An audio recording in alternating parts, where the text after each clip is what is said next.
पुरख में नार नार में पुरखा बूझो ब्रह्म ज्ञानी। धुन में ध्यान ध्यान में जानिया गुरमुख अकथ कहानी। ਇਹ ਮੈਂ ਅਕਸਰ ਕਿਹਾ ਹੈ ਵੀ ਧੁਨ ਦੇ ਵਿੱਚ ਧਿਆਨ ਜਿਹੜਾ ਲਾ ਰਿਹਾ ਹੈ ਨਾ, ਉਹ ਉਨਾ ਚਿਰ ਨਹੀਂ ਮਿਟੇਗਾ ਜਿੰਨਾ ਚਿਰ ਧੁਨ ਦੇ ਵਿੱਚ ਜਿਹੜਾ ਧਿਆਨ ਲਾ ਰਿਹਾ ਹੈ ਉਹਨੂੰ ਨਹੀਂ ਜਾਣ ਲੈਂਦਾ ਵੀ ਕੌਣ ਲਾ ਰਿਹਾ ਹੈ, ਲਾਉਣ ਵਾਲਾ ਕੌਣ ਹੈ। ਜਿਹੜਾ ਉਹਨੂੰ ਜਾਣ ਲੈਂਦਾ ਹੈ, ਲਾਉਣ ਵਾਲੇ ਨੂੰ, ਉਹਨੇ ਫਿਰ ਅਕਥ ਕਹਾਣੀ ਨੂੰ ਜਾਣ ਲਿਆ।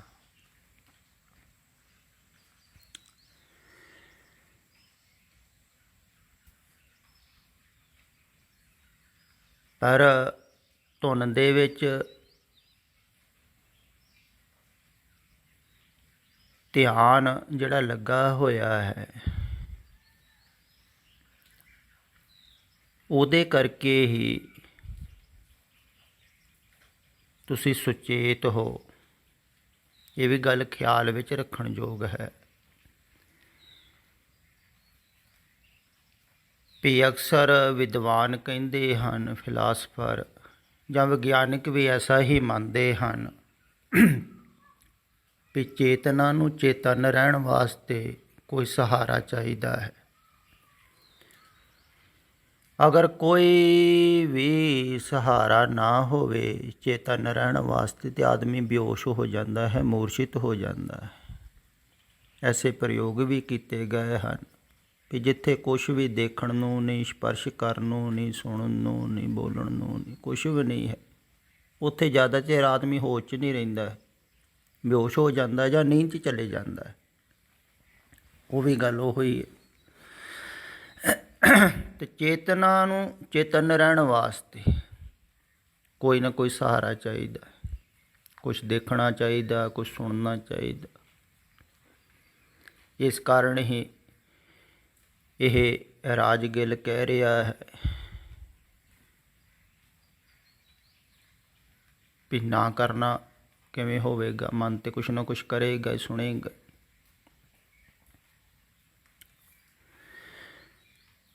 ਅਤੇ ਅਗਰ ਸੁਣਨ ਤੋਂ ਧਿਆਨ ਹਟਾਉਣਾ ਹੈ ਤਾਂ ਹਟੇਗਾ ਕਿਵੇਂ? ਕਿਉਂਕਿ ਅਗਰ ਤੁਸੀਂ ਧਿਆਨ ਹਟਾਓਗੇ ਸੁਣਨ ਤੋਂ ਤਾਂ ਤੁਸੀਂ ਮੂਰਛਿਤ ਹੋ ਜਾਓਗੇ, ਬੇਹੋਸ਼ ਹੋ ਜਾਓਗੇ। ਬਹੁਤੇ ਅਭਿਆਸੀ ਇੱਦਾਂ ਹੀ ਹੁੰਦੇ ਆ, ਉਹ ਬੇਹੋਸ਼ੀ 'ਚ ਚਲੇ ਜਾਂਦੇ, ਉਹਨੂੰ ਸਮਾਧੀ ਸਮਝ ਲੈਂਦੇ ਆ, ਮੂਰਛਿਤ ਹੋ ਜਾਂਦੇ ਹਨ, ਜੜ ਸਮਾਧੀ। ਕਈ ਨੀਂਦ ਦੇ ਵਿੱਚ ਚਲੇ ਜਾਂਦੇ ਆ, ਕਈ ਕਲਪਨਾ ਕਰਨ ਲੱਗ ਜਾਂਦੇ ਆ, ਦੋਨੋਂ ਹੀ ਧਿਆਨ ਸਮਝਦੇ ਆ। ਕਈ ਪ੍ਰਕਾਸ਼ ਦੇਖਣਾ ਸ਼ੁਰੂ ਕਰ ਦਿੰਦੇ ਆ ਅਤੇ ਕੋਈ ਨਾ ਕੋਈ ਸਹਾਰਾ ਮਿਲ ਗਿਆ, ਉਹ ਸਹਾਰੇ ਫਿਰ ਰੁਕ ਜਾਂਦਾ ਹੈ ਮਨ।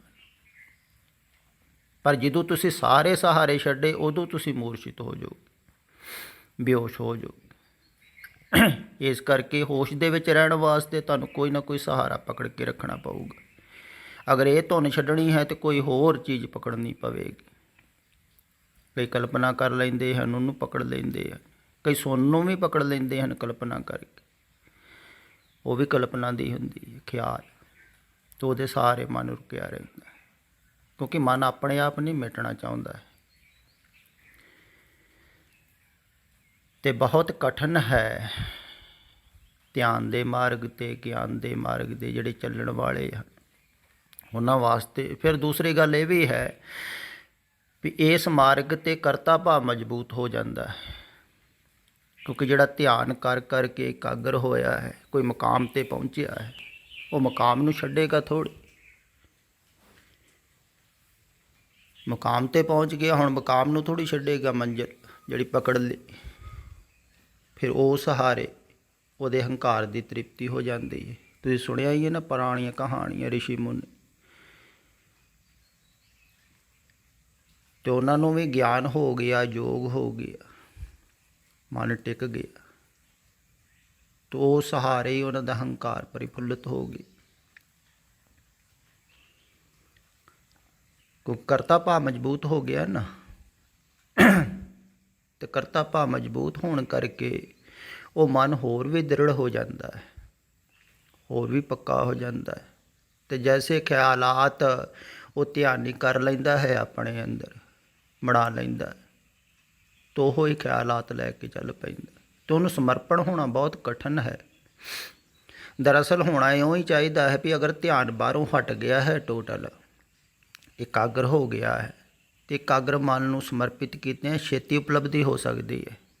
ਧਿਆਨੀ ਵਾਸਤੇ ਬਹੁਤ ਸੁਖਾਲਾ ਹੋਵੇਗਾ ਅਗਰ ਉਹਦਾ ਮਨ ਇਕਾਗਰ ਹੈ ਤੇ ਇਕਾਗਰ ਮਨ ਨੂੰ ਸਮਰਪਿਤ ਕਰ ਦੇਵੇ। ਪਰ ਸਮਰਪਣ ਕਰਨਾ ਉਹਦੇ ਵਾਸਤੇ ਬਹੁਤ ਕਠਿਨ ਹੋਵੇਗਾ, ਕਿਉਂਕਿ ਉਹਨੇ ਗਿਆਨ ਧਿਆਨ ਕਮਾਇਆ ਹੈ ਤੇ ਆਪਣੀ ਸਾਰੀ ਕਮਾਈ ਕਿਸੇ ਦੇ ਚਰਨਾਂ 'ਚ ਰੱਖਣੀ। ਤੁਸੀਂ ਸੋਚੋ, ਸਾਰੀ ਜ਼ਿੰਦਗੀ ਦੀ ਬਹੁਤ ਕਠਿਨ ਹੈ ਨਾ। ਇੱਦਾਂ ਹੀ ਧਿਆਨੀ ਕਰ ਨਹੀਂ ਪਾਉਂਦਾ ਹੈ, ਤੇ ਧਿਆਨੀ ਜ਼ਿਆਦਾਤਰ ਰੁਕੇ ਰਹਿ ਜਾਂਦੇ ਹਨ, ਕਿਤੇ ਨਾ ਕਿਤੇ ਰੁਕ ਜਾਂਦੇ ਹਨ, ਤੇ ਉਹਨੂੰ ਹੀ ਉਹ ਉਪਲਬਧੀ ਸਮਝ ਲੈਂਦੇ ਹਨ। ਤੇ ਜਦੋਂ ਮੈਂ ਕਹਿ ਰਿਹਾ ਸੀ, ਜੋ ਕੱਲ੍ਹ ਤੁਸੀਂ ਪੁਰਾਣੀ ਰਿਕਾਰਡਿੰਗ ਸੁਣ ਰਹੇ ਸੀ, ਵੀ ਕੁਛ ਵੀ ਨਹੀਂ ਕਰਨਾ ਹੈ, ਤੇ ਕੁਛ ਨਾ ਕਰਨ ਵਾਸਤੇ ਮੈਂ ਕਹਿ ਰਿਹਾ ਸੀ ਜਿਹੜੇ ਭਗਤੀ ਭਾਵ ਦੇ ਮਾਰਗ 'ਤੇ ਚੱਲਣ ਵਾਲੇ ਹਨ, ਉਹਨਾਂ ਵਾਸਤੇ ਵੀ ਉਹਨਾਂ ਨੂੰ ਕੁਛ ਨਹੀਂ ਕਰਨਾ ਹੈ, ਸਿਰਫ ਰਿਕਾਰਡਿੰਗ ਸੁਣਨੀ ਹੈ ਤੇ ਸੁਣ ਕੇ ਉਸ ਭਾਵ ਦੇ ਵਿੱਚ ਬੈਠ ਜਾਣਾ ਹੈ, ਡੁੱਬ ਜਾਣਾ ਹੈ, ਤੇ ਤੁਸੀਂ ਭਾਵ ਮੁਕਤ ਹੋ ਜਾਓਗੇ। ਜਿਵੇਂ ਪਿੱਛੇ ਜਿਹੇ ਇੱਕ ਮਾਈ ਦੀ ਆਡੀਓ ਰਿਕਾਰਡਿੰਗ ਰਾਹੀਂ ਤੁਸੀਂ ਸੁਣਿਆ ਸੀ, ਉਦੋਂ ਦੱਸ ਰਹੇ ਸੀ ਕਿ ਮੈਂ ਤੁਹਾਡੀ ਰਿਕਾਰਡਿੰਗ ਜਦੋਂ ਸੁਣਦੀ ਹਾਂ, ਸੁਣਨ ਤੋਂ ਬਾਅਦ ਕੁਛ ਚਿਰ ਵਾਸਤੇ ਬਿਲਕੁਲ ਨਿਰਵਿਚਾਰ ਹੋ ਜਾਂਦਾ, ਮਨ ਸ਼ਾਂਤ ਹੋ ਜਾਂਦਾ, ਤੇ ਆਪਣੇ ਆਪ ਹੀ ਕਰਤਾ ਭਾਵ ਮਿਟ ਜਾਂਦਾ। ਕਿਉਂਕਿ ਭਗਤੀ ਭਾਵਨਾ ਵਾਲੇ ਦਾ ਪਹਿਲਾਂ ਤੋਂ ਹੀ ਕਰਤਾ ਭਾਵ ਨਹੀਂ ਬਣਦਾ ਹੈ, ਕਿਉਂਕਿ ਉਹ ਕਹਿੰਦਾ ਹੈ ਮੈਂ ਕੁਛ ਕਰ ਹੀ ਨਹੀਂ ਰਿਹਾ ਹਾਂ, ਗੁਰੂ ਕਿਰਪਾ ਦੁਆਰਾ ਹੋ ਰਿਹਾ, ਗੁਰ ਕਿਰਪਾ ਦੁਆਰਾ ਹੀ ਸੁਣਿਆ ਜਾ ਰਿਹਾ ਹੈ, ਗੁਰ ਕਿਰਪਾ ਦੁਆਰਾ ਹੀ ਮੰਨਿਆ ਜਾ ਰਿਹਾ ਹੈ, ਗੁਰ ਕਿਰਪਾ ਦੁਆਰਾ ਹੀ ਇਹ ਸਾਰਾ ਕੁਛ ਹੋ ਰਿਹਾ ਹੈ, ਮੈਂ ਥੋੜ੍ਹੀ ਕੁਛ ਕਰ ਰਿਹਾ। ਇਹੋ ਹੀ ਫਰਕ ਹੈ ਵੀ ਭਗਤੀ ਭਾਵਨਾ ਵਾਲਿਆਂ ਵਾਸਤੇ ਪਹਿਲਾਂ ਹੀ ਕਰਤਾ ਭਾਵ ਸਮਾਪਤ ਹੁੰਦਾ ਹੈ। ਹੰਕਾਰ ਕਹਿ ਲਈ, ਤੇ ਉਹਨਾਂ ਦਾ ਮਾਰਗ ਬੜਾ ਸਹਿਜ ਹੁੰਦਾ ਹੈ ਵੀ ਕਰਤਾ ਭਾਵ ਸਮਾਪਤ ਹੁੰਦਾ ਰਿਹਾ ਤੇ ਤੁਸੀਂ ਸ਼ਾਂਤ ਹੁੰਦੇ ਰਹਿਣਾ, ਅਕਰਤਾ ਭਾਵ ਦੇ ਵਿੱਚ ਜਾਈ ਜਾਣਾ। ਇਹੋ ਹੀ ਅਕਸਰ ਮੈਂ ਕਹਿੰਦਾ ਹੁੰਦਾ ਵੀ ਤੁਸੀਂ ਮਨ ਕਰਕੇ ਕੁਝ ਨਾ ਕਰੋ, ਸਰੀਰ ਕਰਕੇ ਕਰਮ ਕਰੋ। ਹੁਣ ਸਰੀਰ ਕਰਕੇ ਤੇ ਕੁਛ ਨਾ ਕੁਛ ਕਰਨਾ ਹੀ ਪਵੇਗਾ। ਜਿਵੇਂ ਪੁਰਾਣੇ ਸਮਿਆਂ 'ਚ ਸਿੱਖ ਰਹਿੰਦੇ ਸਨ ਗੁਰੂਆਂ ਕੋਲ, ਤੇ ਉਹ ਉਹਨਾਂ ਨੂੰ ਸੇਵਾ 'ਚ ਲਾ ਛੱਡਦੇ ਸਨ ਵੀ ਸਰੀਰ ਕਰਕੇ ਤੁਸੀਂ ਕਰਮ ਕਰੋ, ਸੇਵਾ ਕਰੋ, ਸਰੀਰ ਕਰਕੇ ਸਕਰੀ ਹੋ ਜਾਓ ਪਰ ਮਨ ਕਰਕੇ ਨਿਸ਼ਕਰੀ ਹੋਵੋ। ਅਤੇ ਇਹ ਬਹੁਤ ਸੁਖਾਲਾ ਹੈ ਮਾਰਗ। ਦਰਅਸਲ ਧਿਆਨੀ ਨੂੰ ਇਹ ਗੱਲ ਸਮਝ ਵਿੱਚ ਨਹੀਂ ਆਵੇਗੀ। ਉਹ ਕਹੇਗਾ ਜਦੋਂ ਸਰੀਰ ਕਰਕੇ ਸਕਰੀ ਹੋਵੋਗੇ ਤਾਂ ਮਨ ਨਿਸ਼ਕਰੀ ਹੋਵੇਗਾ ਕਿਵੇਂ, ਸ਼ਾਂਤ ਕਿਵੇਂ ਹੋਵੇਗਾ। ਹੁਣ ਭਗਤ ਨੱਚ ਰਿਹਾ ਹੈ, ਗਾ ਰਿਹਾ ਹੈ ਗੀਤ, ਅਤੇ ਧਿਆਨੀ ਨੂੰ ਇਸੇ ਕਰਕੇ ਨਹੀਂ ਸਮਝ ਵਿੱਚ ਆਉਂਦਾ। ਉਹ ਕਹਿੰਦਾ ਇਹ ਪਾਗਲ ਹੈ, ਬੇਸਮਝ, ਇਹਦਾ ਮਨ ਕਿਵੇਂ ਟਿਕਿਆ ਹੋਵੇਗਾ। ਜੋ ਸਰੀਰ ਕਰਕੇ ਇੰਨਾ ਸਕਰੀ ਹੈ ਤੇ ਮਨ ਸ਼ਾਂਤ ਕਿਵੇਂ ਹੋਵੇਗਾ। ਧਿਆਨੀ ਨੂੰ ਨਹੀਂ ਸਮਝ ਵਿੱਚ ਆਵੇਗਾ ਕਿ ਧਿਆਨੀ ਨੂੰ ਇਹੋ ਗੱਲ ਸਮਝ ਵਿੱਚ ਆਉਂਦੀ ਹੈ ਵੀ ਜਦੋਂ ਸਰੀਰ ਬਿਲਕੁਲ ਸ਼ਾਂਤ ਹੋਵੇਗਾ ਤਾਂ ਹੀ ਮਨ ਸ਼ਾਂਤ ਹੋ ਸਕਦਾ ਹੈ, ਕਿਉਂਕਿ ਉਹਦਾ ਮਾਰਗ ਅਲੱਗਾ ਹੈ।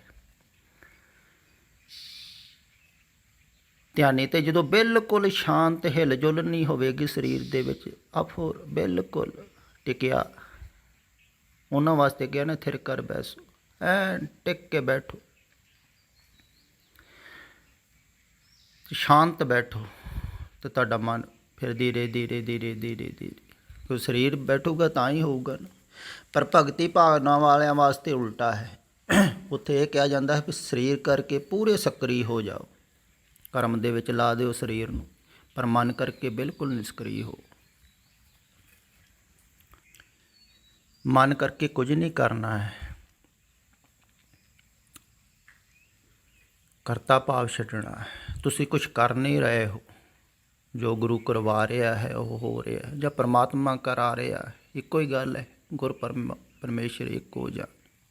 ਭਗਤ ਸਮਝਦਾ ਵੀ ਇਵੇਂ ਹੀ ਹੈ, ਜਾ ਮੈਂ ਭੇਦ ਨਾ ਰੰਗ ਪਹਿਚਾਣ, ਵੀ ਉਹ ਹੀ ਕਰਵਾ ਰਿਹਾ ਹੈ, ਉਹ ਹੀ ਕਰਵਾ ਰਿਹਾ ਹੈ। ਮੇਰੇ ਵੱਸ ਦੀ ਗੱਲ ਥੋੜ੍ਹੀ। ਅਤੇ ਜੋ ਕਰਵਾ ਰਹੇ ਹਨ ਉਹ ਹੋਈ ਜਾ ਰਿਹਾ। ਸਰੀਰ ਦੁਆਰਾ ਜੋ ਕਰਵਾ ਰਹੇ ਹਨ ਸਰੀਰ ਕਰੀ ਜਾਂਦਾ, ਅਤੇ ਮਨ ਦੁਆਰਾ ਉਹ ਸੋਚਦਾ ਨਹੀਂ, ਅਤੇ ਕਰਤਾ ਭਾਵ ਮਜ਼ਬੂਤ ਹੁੰਦਾ ਨਹੀਂ, ਅਤੇ ਮਨ ਆਪਣੇ ਆਪ ਹੀ ਸ਼ਾਂਤ ਹੁੰਦਾ ਜਾਂਦਾ। ਫਿਰ ਭਗਤੀ ਭਾਵ ਵਾਲਿਆਂ ਨੂੰ ਵੈਸੇ ਅਨੁਭਵ ਨਹੀਂ ਹੁੰਦੇ ਹਨ ਜੈਸੇ ਧਿਆਨੀ ਨੂੰ ਹੁੰਦੇ ਹਨ, ਕਿਉਂਕਿ ਉਹਨਾਂ ਦਾ ਆਪਣੇ ਆਪ ਹੀ ਨਿਸਕਰੀ ਹੋਈ ਜਾਣਾ ਹੈ ਮਨ, ਉਹਨਾਂ ਨੂੰ ਪਤਾ ਹੀ ਨਹੀਂ ਲੱਗਣਾ ਹੈ, ਕਿਉਂਕਿ ਅਨੁਭਵ ਵੱਲ ਵੀ ਉਹਨਾਂ ਦਾ ਧਿਆਨ ਨਹੀਂ ਰਹਿਣਾ।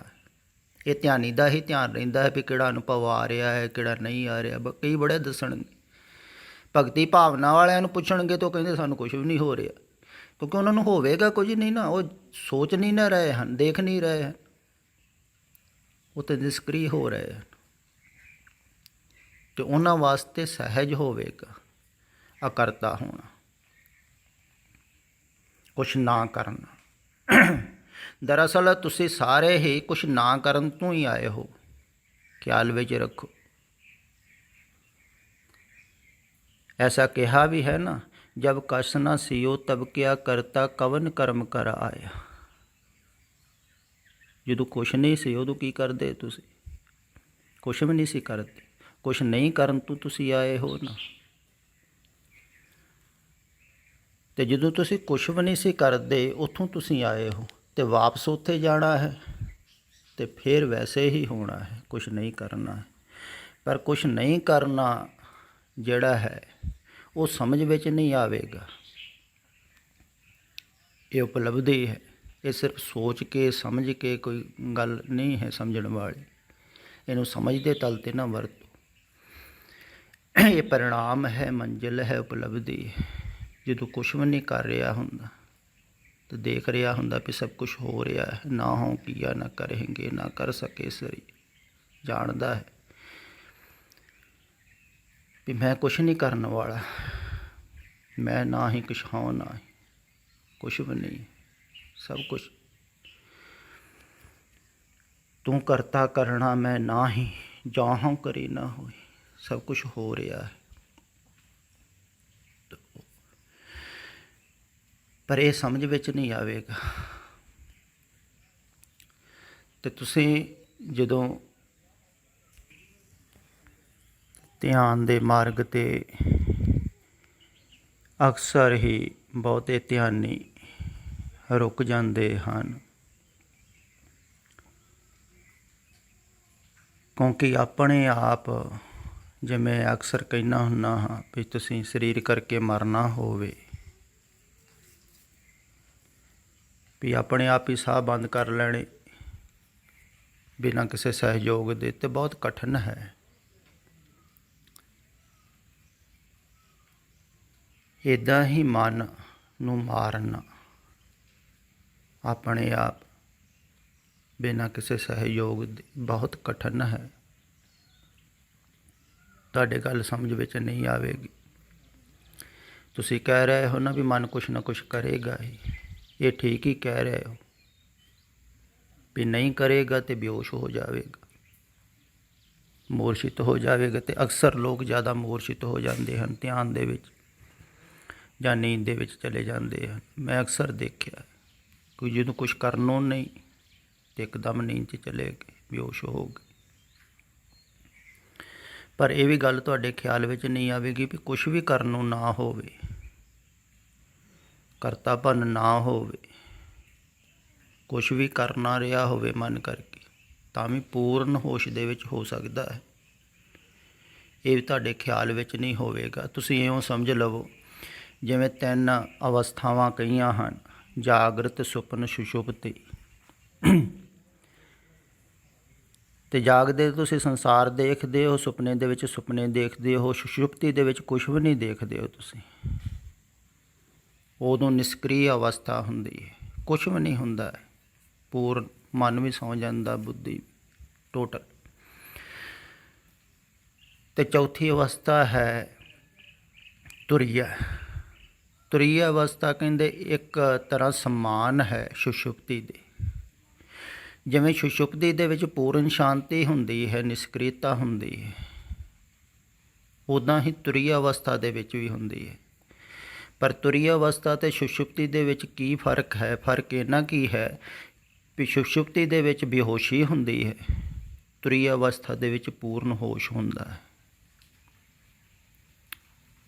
ਖਿਆਲ ਵਿੱਚ ਲਓ, ਸੁਸ਼ੁਪਤੀ ਦੇ ਵਿੱਚ ਬੇਹੋਸ਼ੀ ਹੁੰਦੀ ਹੈ, ਨਿਸ਼ਕ੍ਰਿਯ ਉੱਦਾਂ ਹੀ ਹੁੰਦੀ ਹੈ। ਤੁਰੀय ਅਵਸਥਾ ਦਾ ਵੀ ਵੈਸੇ ਹੀ ਨਿਸ਼ਕ੍ਰਿਯ ਹੁੰਦੀ ਹੈ ਸੁਸ਼ੁਪਤੀ ਵਰਗੀ, ਪਰ ਪੂਰਨ ਹੋਸ਼ ਹੁੰਦਾ ਹੈ। ਪਰ ਉਹ ਜਿਹੜੀ ਅਵਸਥਾ ਹੈ ਨਾ, ਉਹ ਬੁੱਧੀ ਦੇ ਤਲ 'ਤੇ ਸੋਚ ਕੇ ਸਮਝ ਵਿੱਚ ਨਹੀਂ ਆਉਂਦੀ। ਉਸ ਤਲ ਦੀ ਗੱਲ ਉਸ ਤਲ 'ਤੇ ਹੀ ਜਾ ਕੇ ਸਮਝ ਵਿੱਚ ਆਵੇਗੀ। ਅਤੇ ਜਿਹੜੇ ਤਲ 'ਤੇ ਤੁਸੀਂ ਹੋ, ਇਹ ਗੱਲ ਜੋ ਤੁਹਾਨੂੰ ਸਮਝ ਵਿੱਚ ਆਈ ਹੈ, ਇਹ ਵੀ ਠੀਕ ਹੈ ਵੀ ਮਨ ਕੁਛ ਨਾ ਕੁਛ ਕਰਦਾ ਹੀ ਰਹੇਗਾ। ਗੱਲ ਠੀਕ ਹੈ ਵੀ ਮਨ ਨੂੰ ਕੁਛ ਨਾ ਕੁਛ ਚਾਹੀਦਾ ਹੈ ਕਰਨ ਨੂੰ, ਤਾਂ ਹੀ ਮਨ ਚੱਲੇਗਾ, ਤਾਂ ਹੀ ਤੁਸੀਂ ਚੇਤਨ ਰਹੋਗੇ। ਅਤੇ ਮਨ ਆਪਣੇ ਆਪ ਨਹੀਂ ਮਰੇਗਾ, ਬਹੁਤ ਕਠਿਨ ਹੈ ਆਪਣੇ ਆਪ ਮਾਰਨਾ।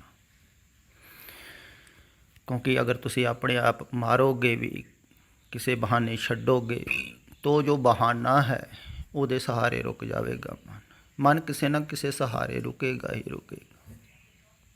ਕਿਉਂਕਿ ਟੋਟਲ ਤੁਸੀਂ ਆਪਣਾ ਆਪ ਥੋੜ੍ਹੀ ਮਰਨਾ ਚਾਹੁੰਦੇ, ਗਵਾਉਣਾ ਚਾਹੁੰਦੇ। ਇੱਦਾਂ ਹੀ ਮਨ ਰੁਕਦਾ ਹੈ। ਅਤੇ ਅਗਰ ਧੁਨ ਨੂੰ ਛੱਡਣਾ ਚਾਹਵੇਗੀ ਤਾਂ ਹੋਰ ਕੋਈ ਧੁਨ ਪਕੜ ਲਵੋਗੇ ਤਾਂ ਉਹਦੇ ਸਹਾਰੇ ਰੁਕੋਗੇ। ਅਤੇ ਸਾਰੇ ਸਹਾਰੇ ਛੱਡਣ ਵਾਸਤੇ ਸਮਰਪਿਤ ਹੋਣਾ ਪੈਂਦਾ ਹੈ।